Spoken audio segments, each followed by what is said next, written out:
Assalamualaikum warahmatullahi wabarakatuh. Perkenalkan, nama saya Mardatila dengan NIM 23042172. Saya berasal dari Prodi Ilmu Administrasi Negara dengan mata kuliah Ilmu Politik. Kali ini saya akan menjelaskan materi tentang aspek politik yang diperankan oleh kelompok kepentingan, partai politik, dan mekanisme yang menentukan perilaku politik masyarakat. Aspek politik yang diperankan oleh kelompok kepentingan, partai politik, dan mekanisme yang menentukan perilaku politik masyarakat adalah bagian integral dari sistem politik suatu negara. Berikut adalah penjelasan singkat mengenai masing-masing aspek tersebut. Yang pertama ada kelompok sosial atau yang disebut interest group. Interest group atau kelompok kepentingan adalah sekelompok individu atau organisasi yang memiliki kepentingan atau tujuan tertentu dan berusaha untuk mempengaruhi pembuat kebijakan atau proses politik demi mencapai kepentingan mereka.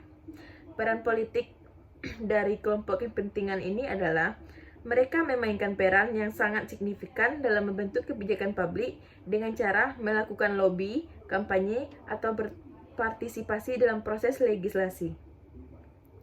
Pengaruh kelompok kepentingan ini adalah kelompok kepentingan bisa memiliki pengaruh besar tergantung pada sejauh mana mereka dapat menyatukan suara mereka dan meyakinkan pemegang kebijakan. Yang kedua ada partai politik.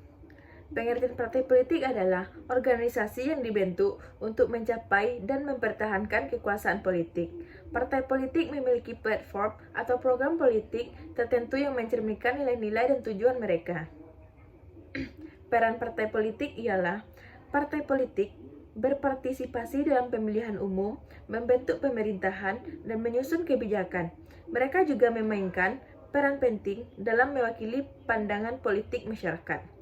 Fungsi dari partai politik ini sendiri adalah sebagai perantara antara masyarakat dan pemerintah, serta memfasilitasi kompetisi politik yang sehat.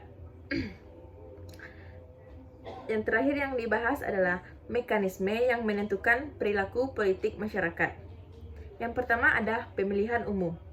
Proses demokrasi Pemilihan umum adalah proses demokratisasi di mana masyarakat memiliki perwakilan mereka untuk mengisi posisi politik. Yang kedua, pengaruh media massa. Media massa berperan sebagai sumber informasi dan memainkan peran dalam membentuk opini publik. Yang ketiga, pendidikan politik. Pendidikan politik dapat membentuk pemahaman masyarakat terhadap isu-isu politik dan memberikan pengetahuan tentang sistem politik. Selanjutnya adalah budaya politik.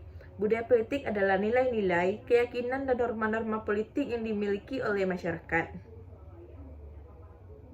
Selanjutnya, organisasi masyarakat sipil.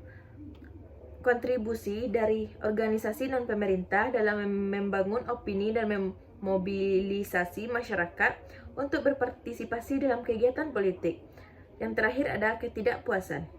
Perasaan ketidakpuasan terhadap pemerintah atau sistem politik dapat memotivasi masyarakat untuk terlibat dalam tindakan politik. Jadi, mekanisme ini saling terkait dan membentuk kompleksitas dalam dinamika sosial politik suatu masyarakat. Perubahan politik seringkali dipengaruhi oleh interaksi antara kelompok kepentingan, partai politik, dan faktor-faktor lain yang membentuk perilaku politik masyarakat. Sekian sedikit penjelasan materi dari saya, kurang lebihnya saya mohon maaf. Saya akhiri dengan Assalamualaikum warahmatullahi wabarakatuh.